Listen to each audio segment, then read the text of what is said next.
مفتی طارق مسعود کے بیانات کے لیے طارق مسعود آفیشیل کو سبسکرائب کریں۔ طارق مسعود آفیشیل۔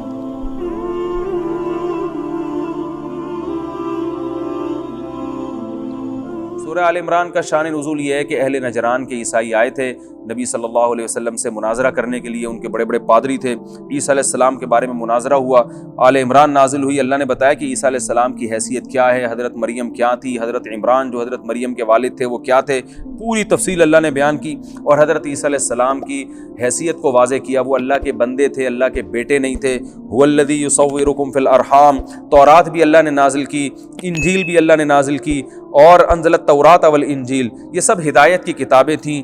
تم نے جو ہے نا، جو تم گمراہی کے قائل ہو، عیسیٰ کو اللہ کا بیٹا کہتے ہو، یہ تورات اور انجیل کی تعلیمات نہیں ہیں۔ یصورکم فی الارحام کیف یشاء، اللہ ہے جس طرح سے رحم میں چاہتا ہے بچوں انسان کی تصویر بناتا ہے، اور اللہ نے ہمیں حکم دیا کہ دعا مانگا کرو، ربنا لا تزغ قلوبنا بعد اذ ہدیتنا، بہت خوبصورت دعا ہے کہ اے اللہ تو ہمیں جب تو نے اسلام کی ہدایت دے دی، اس ہدایت کے بعد ہمارے دلوں کو اب دوبارہ نہ پلٹنا، دوبارہ ہمیں نہ پلٹنا، اور انک انت الوہاب، تو عطا کرنے والا ہے، اپنی عطا سے اپنی رحمت سے ہمیں ایمان پر قائم رکھ۔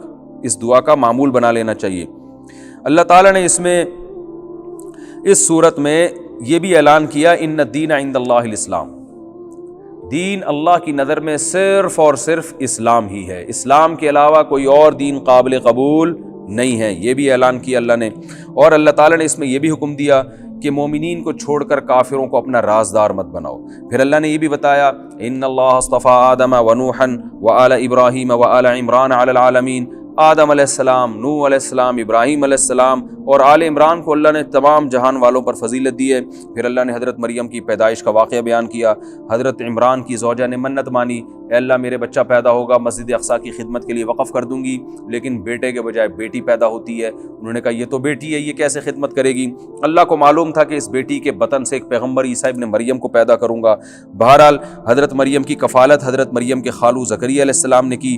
حضرت مریم بہت زیادہ عبادت گزار تھیں، پاک دامن تھیں، تو حضرت مریم کو نا کے ساتھ کرامتیں بھی ہوتی تھی، بے موسم پھل ملا کرتے تھے۔ حضرت زکریا کے بڑھاپے میں اولاد نہیں تھی، حضرت زکریا جب محراب میں داخل ہوئے تو حضرت مریم کے پاس پھل دیکھا، پھل دیکھتے تھے، پوچھتے تھے یہ بے موسم پھل کہاں سے آتے ہیں؟ وہ کہتی بھائی اللہ دیتا ہے مجھے اپنی مرضی سے، وہ کسی سبب کا محتاج نہیں ہے۔ قرآن کہتا ہے ہنالک دعا زکریا ربا، فوراً زکریا علیہ السلام نے اللہ سے دعا مانگی، اے اللہ تو مریم کو بے موسم پھل دے سکتا ہے تو مجھے بڑھاپے میں اولاد نہیں دے سکتا، تو مجھے بڑھاپے میں اولاد چاہیے۔ اور زکریا علیہ السلام محراب میں نماز پڑھ رہے ہیں، فرشتوں نے ندا لگائی کہ ان اللہ یبشرک بیحییٰ، اے زکریا تجھے بیٹا بھی ملے گا، اس کا نام یحییٰ ہوگا، سیدن سردار بھی ہوگا، حصور پاک دامن بھی ہوگا، نبیًا نبی بھی ہوگا۔ تو 3 کوالٹی اللہ نے صفات بیان کی، ایسا بیٹا تجھے ملنے والا ہے۔ زکریا علیہ السلام حیران ہوتے ہیں، اللہ میرے کہاں سے بیٹا پیدا ہو گیا، میں تو بوڑھا ہوں اور میری بیوی بانجھ بھی ہے، بڑھیا بھی ہے، تو میری بیوی جو ہے وہ تو بوڑھی بھی ہے اور بانجھ بھی ہے، میرے کیسے؟ ابھی دیکھیں خود ہی اللہ سے دعا مانگ رہے ہیں، جب قبول ہو گئی تو خود ہی اشکال کر رہے ہیں۔ تو اللہ تعالیٰ نے فرمایا کذالک اللہ یفعل ما یشاء، کہ اسی طرح ہوگا، اللہ جو چاہتا ہے کرتا ہے۔ اور سورہ مریم میں فرمایا کہ میں نے تجھے بھی تو ایک پانی سے پیدا کیا، اس وقت تو کچھ بھی نہیں تھا تو جو اللہ پانی سے انسان کو بنا سکتا ہے وہ بڑھاپے میں اولاد نہیں دے سکتا۔ زکریا علیہ السلام اتنے خوش ہوئے، کہنے لگے اے اللہ جب میری زوجہ کو حمل ٹھہر جائے، تو دیکھیں اس زمانے میں نہ تو الٹرا ساؤنڈ کا کوئی سسٹم تھا، بہت عرصے بعد پتہ چلتا تھا کہ زوجہ کو حمل ہے، تو اے اللہ مجھے اتنی خوشی ہو رہی ہے، کتنے عرصے بعد اولاد مل رہی ہے۔ دیکھیں اس سے پتہ چلتا ہے اولاد کتنی بڑی نعمت ہے، پیغمبروں نے بھی مانگی ہے اللہ سے اولاد۔ تو اے اللہ مجھے پتہ چل جائے کہ میرے اولاد ہونے والی ہے، تو اللہ نے فرمایا آیتک اللہ تکلم الناس ثلاثۃ ایام الا رمزا، اے زکریا تیری زبان بند ہو جائے گی، تو صرف اشاروں سے لوگوں سے 3 دن تک بات کرے گا، جب تیرے ساتھ ایسا ہو تو سمجھ لے کہ تیرے ہاں خوشخبری ہے۔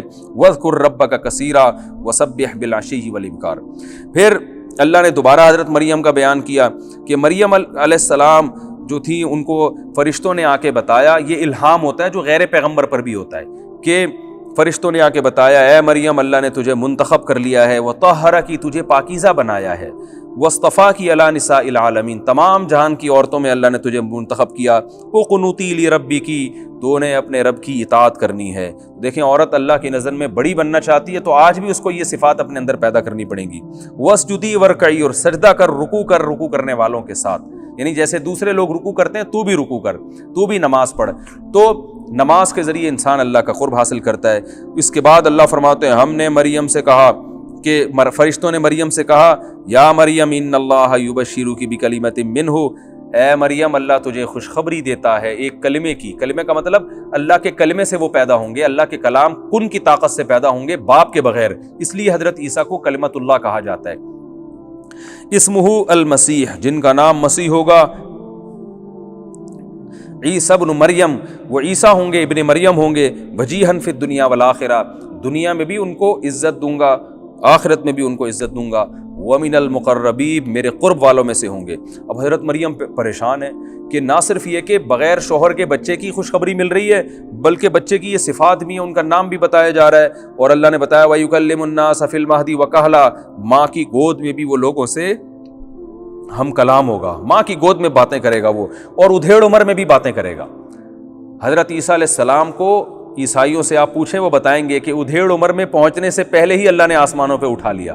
اس آیت سے بھی صاف پتہ چلتا ہے حضرت عیسیٰ علیہ السلام زندہ ہیں۔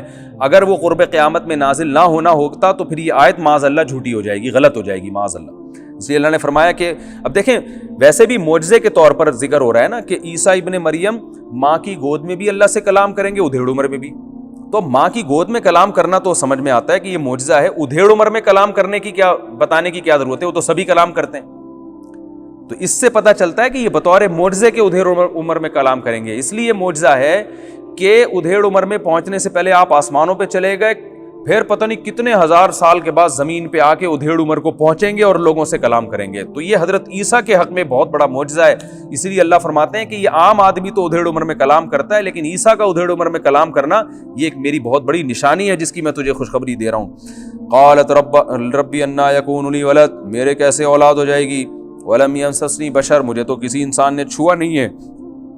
قال کذلک اللہ یخلق ما یشاء، اے مریم اسی طرح اللہ جو چاہے کرتا ہے، اور جب وہ کسی کام کا فیصلہ کرتا ہے کہتا ہے کن فیکون، وہ ہو جاتا ہے۔ پھر اللہ نے فرمایا وَيُعَلِّمُهُ الْكِتَابَ، اے مریم تیرے اس بیٹے کو اللہ کتاب کا علم بھی دے گا، حکمت کا علم بھی دے گا، التورات والانجیل، تورات اور انجیل بھی سکھائے گا اس کو۔ علماء کہتے ہیں یہاں کتاب سے مراد قرآن مجید ہے، اس میں بھی اشارہ ملتا ہے کہ حضرت عیسیٰ قرب قیامت میں نازل ہوں گے، کیونکہ الکتاب کو اللہ نے قرآن سے تعبیر کیا۔ قرآن میں آتا ہے ذالک الکتاب لا ریب فیہ، کیونکہ اللہ نے تورات انجیل کا تو آگے ذکر کر دیا، اب کون سی کتاب رہ گئی، تو ظاہر ہے قرآن رہ گیا اب۔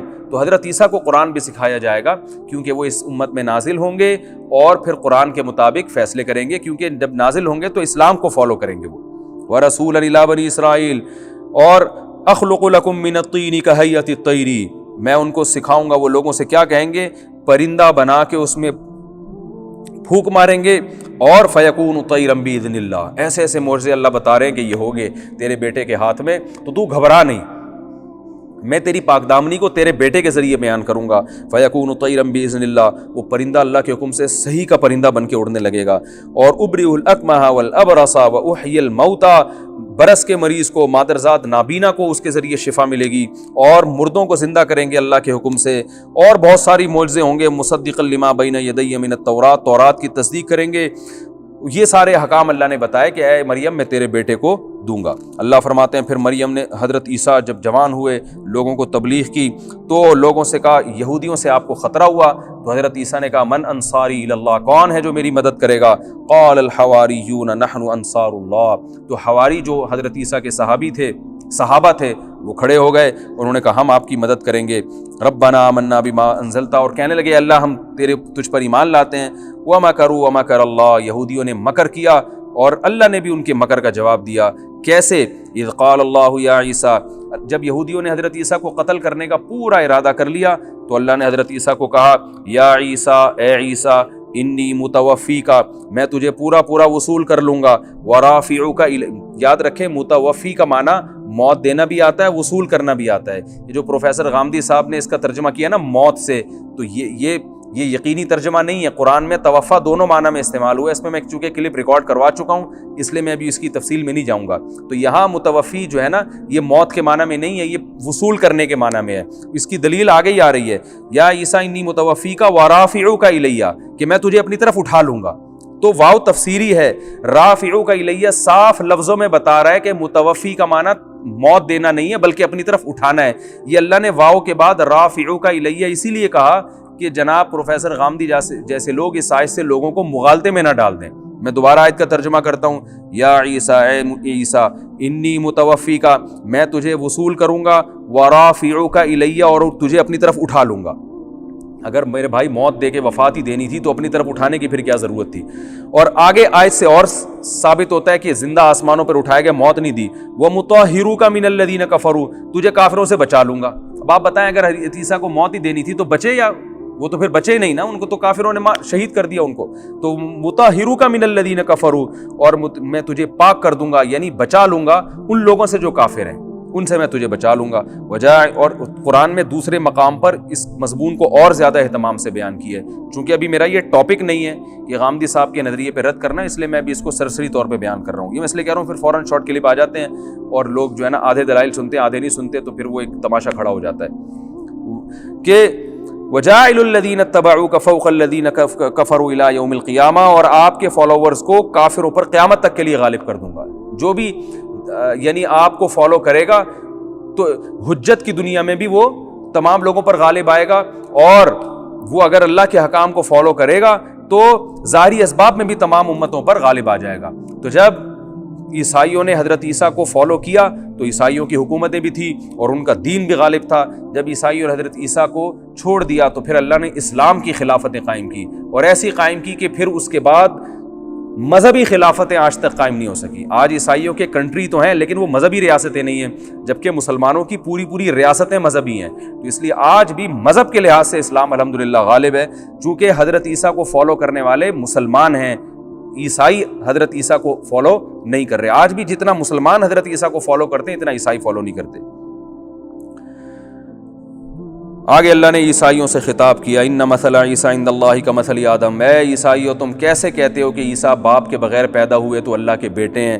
فرمایا عیسیٰ کی مثال تو اللہ کی نظر میں آدم کی طرح ہے، خلقہ من تراب، آدم کو مٹی سے پیدا کیا۔ آدم کے تو نہ باپ نہ ماں، جب آدم کی تو نہ ماں تھی نہ باپ تھی، ان کو جب اللہ کا بیٹا نہیں کہتے تو جن کی ماں تو تھی نا کم از کم، یعنی عیسیٰ کا بغیر باپ کے پیدا ہونا اتنا عجیب نہیں ہے جتنا آدم کا بغیر باپ اور ماں کے پیدا ہونا ہے۔ تو جیسے بغیر باپ اور ماں کے اللہ پیدا کر سکتا ہے تو بغیر باپ کے کیوں پیدا نہیں کر سکتا؟ تو جب آدم کو اللہ کا بیٹا نہیں کہتے تو عیسیٰ کو اللہ کا بیٹا کیوں کہتے ہو؟ اسی صورت کے آخر میں اللہ نے عیسائیوں کو ایک نرم انداز میں تبلیغ کی ہے، اور یہود و نصارہ کو، یا اہل الکتاب تعالوا الی کلمۃ سواء بیننا وبینکم، اہل کتاب آؤ ایک ایسی بات کی طرف جو ہمارے درمیان مشترک ہے۔ توحید پر تو ہم سب جمع ہیں، تمہاری کتابوں میں بھی توحید لکھی ہوئی ہے، تورات میں بھی انجیل میں بھی، تو توحید کی دعوت تو اسلام دیتا ہے، تم صرف زبانی دعوے کرتے ہو، تو ہم تمہیں اپنی کتابوں کو چھوڑنے کا نہیں کہہ رہے، اپنی کتاب ہی کو فالو کرو، تو تمہیں پتہ چلے گا کہ اسلام جو باتیں کر رہا ہے تمہاری کتابوں کی بھی حقیقت میں وہی تعلیمات ہیں، تم لوگوں نے اس میں تحریف کر دی ہے۔ آؤ ایسے کلمے کی طرف کہ تمہارے درمیان مشترک ہے، وہ کیا ہے؟ لا نشرک بہ شیئا ولا یتخذ بعضنا بعضا اربابا من دون اللہ، کہ ہم ایک دوسرے کو خدا نہیں بنائیں گے، اللہ صرف اور صرف ایک ہی ہے۔ پھر اللہ نے یہ بھی فرمایا کہ یہ ممکن نہیں ہے لبشر ان یؤتیہ اللہ الکتاب والحکم والنبوہ، کہ اللہ اسے کتاب بھی دے اور نبوت بھی دے، پھر وہ لوگوں کو اللہ سے ہٹا کے اپنی طرف لگانے لگے، یہ کیسے ممکن ہے؟ تو عیسیٰ ابن مریم کو تو پیغمبر بنایا اللہ نے، کتاب بھی دی، تو یہ کیسے ممکن ہے کہ تمہیں اپنی عبادت کی طرف لے آئیں، تم عیسیٰ ابن مریم سے حاجتیں مانگنا شروع کر دو؟ یہ ممکن نہیں ہے، کوئی پیغمبر یہ جرت نہیں کر سکتا، تو عیسیٰ ابن مریم کیسے کریں گے یہ جرت؟ اور پھر اللہ نے اس پارے کے اختتام میں دوبارہ اسی مضمون کا تکرار کیا، عیسائی اور یہودیوں سے کہا، وَمَن يَبْتَغِ غَيْرَ الْإِسْلَامِ دِينًا، جو اسلام کے علاوہ کسی اور مذہب کو دین بنائے گا، فَلَن يُقْبَلَ مِنْهُ، ہرگز قبول نہیں کروں گا میں، وَهُوَ فِي الْآخِرَةِ مِنَ الْخَاسِرِينَ، اور آخرت میں وہ خسارے والوں میں سے ہوگا۔ اللہ سے دعا ہے کہ جو کچھ کہا سنا اللہ اس پہ ہم سب کو عمل کی توفیق عطا فرمائے۔